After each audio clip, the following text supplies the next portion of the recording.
Welcome to a minute of culinary delight.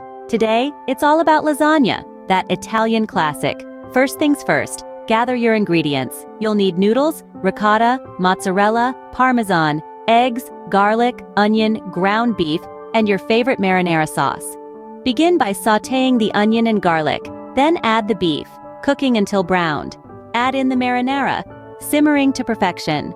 While that's happening, combine your cheeses and eggs, stirring until smooth. Now to assemble. Layer noodles followed by the cheese mixture, and then the meat sauce. Repeat this until your dish is filled, topping with a generous sprinkle of parmesan. Bake in a preheated oven at 350 degrees for 45 minutes.